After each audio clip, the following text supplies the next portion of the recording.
वट सावित्री व्रत 2025 कब है? पारण का समय, पूजा विधि और व्रत कथा। नमस्कार दोस्तों, स्वागत है आपका हमारे चैनल कृतिका वॉइस में। आज हम बात करेंगे एक ऐसे पर्व की जो भारतीय संस्कृति में नारी शक्ति, प्रेम और समर्पण का प्रतीक माना जाता है। वट सावित्री व्रत। यह व्रत भारतवर्ष की विवाहित महिलाएं अपने पति की लंबी उम्र, स्वस्थ और सौभाग्य के लिए रखती हैं। इस वीडियो में जानेंगे वट सावित्री व्रत 2025 में कब है, पारण का सही समय क्या है, यह व्रत क्यों और कैसे मनाया जाता है, सुहाग की सामग्री कैसे और कब लेनी चाहिए। वीडियो को अंत तक जरूर देखें क्योंकि हम आपको बताएंगे कुछ अचूक उपाय भी जो सुहाग और वैवाहिक सुख को बढ़ाते हैं। वट सावित्री व्रत 2025 की तिथि है सोमवार 26 मई 2025। इस दिन ज्येष्ठ अमावस्या है और इसी दिन सुबह 12:11 से अमावस्या तिथि शुरू हो रही है। अमावस्या समाप्त होगी 27 मई को सुबह 8:31। इसलिए व्रत रखने का उपयुक्त दिन 26 मई ही है क्योंकि यही वह दिन है जब व्रत की पूजा और नियमों का पालन सूर्योदय से शुरू किया जा सकता है। पारण का समय। पारण यानी व्रत तोड़ने का समय पूजा के नियमों के अनुसार 27 मई की सुबह रखा गया है क्योंकि अमावस्या तिथि उस दिन सुबह 8:31 तक है। इसलिए जो महिलाएं निर्जला व्रत करती हैं वे 27 मई को सुबह 8:31 के बाद पारण करें यानी व्रत पूर्ण करें। पारण करने से पहले करें ये कार्य। पहला, वट वृक्ष को जल चढ़ाएं। दूसरा, कथा दोहराएं। तीसरा, देवी सावित्री की आरती करें और फिर मीठा अन्न जैसे पूड़ी, हलवा या फल से पारण करें। वट सावित्री व्रत क्यों मनाया जाता है? यह व्रत सावित्री और सत्यवान की अमर कथा पर आधारित है। सावित्री ने अपनी पति बुद्धि, तप और संकल्प से अपने मृत पति को यमराज से वापस पाया था। इस व्रत का उद्देश्य है पति की लंबी उम्र के लिए प्रार्थना करना, वैवाहिक जीवन में प्रेम और विश्वास बनाए रखना, स्त्री के संकल्प, श्रद्धा और नारी शक्ति को सम्मान देना। यह व्रत वट वृक्ष की पूजा के साथ किया जाता है क्योंकि वह भी दीर्घायु साक्षात त्रिदेवों का वास स्थान माना गया है। पूजा विधि।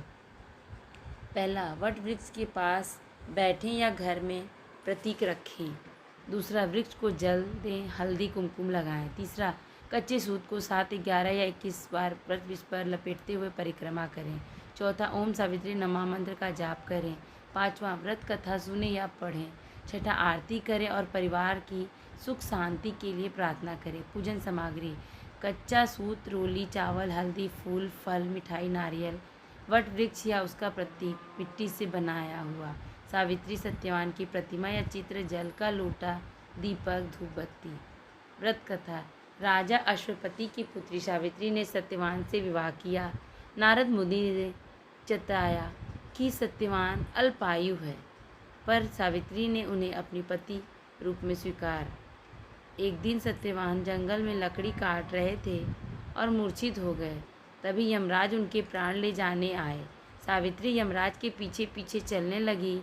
यमराज ने मना किया, पर सावित्री ने धर्म, तप और तर्क से उन्हें प्रसन्न कर दिया। यमराज ने वरदान मांगा, पहले ससुर को नेत्र ज्योति, फिर 100 पुत्रों की माता बनने का वर। तब यमराज को अपनी भूल का एहसास हुआ और उन्होंने सत्यवान को जीवन दे दिया। सुहाग सामग्री कैसे ले और दें? सुहाग की सामग्री लेने और देने की विशेष परंपरा इस व्रत से जुड़ी है। वट वृक्ष की पूजा के बाद सुहागिन स्त्रियां एक दूसरे को सुहाग की चीज़ें देती हैं जैसे सिंदूर, चूड़ी, बिंदी, आलता, कंघी, मेहंदी, मिठाई इत्यादि। यह देने का तात्पर्य होता है, तेरा सुहाग अखंड रहे, तू सदा सौभाग्यवती रहे।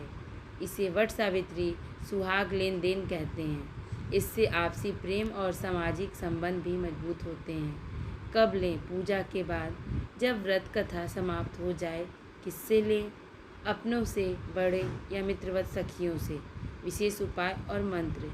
वट वृक्ष को जल अर्पण करते हुए यह मंत्र बोलें, वट वृक्षाय नमः, सावित्राय नमः, सत्यवानाय नमः। 21 बार परिक्रमा करें और हर बार पति की लंबी उम्र की कामना करें। व्रत करते समय यह मंत्र 108 बार जपें। ओम नमो भगवते वट वृक्षाय सावित्री नमः। तो दोस्तों, वट सावित्री व्रत केवल धार्मिक परंपरा नहीं बल्कि एक प्रेम, तप और त्याग का प्रतीक है। यह व्रत हमें यह सिखाता है कि नारी शक्ति में इतना बल है कि वह मृत्यु को भी बदल सकती है। अगर आपको यह वीडियो स्क्रिप्ट पसंद आई हो तो वीडियो को लाइक करें, चैनल को सब्सक्राइब करें और कमेंट में जय सावित्री माता जरूर लिखें। फिर मिलते हैं एक नई जानकारी के साथ। धन्यवाद। जय माता दी।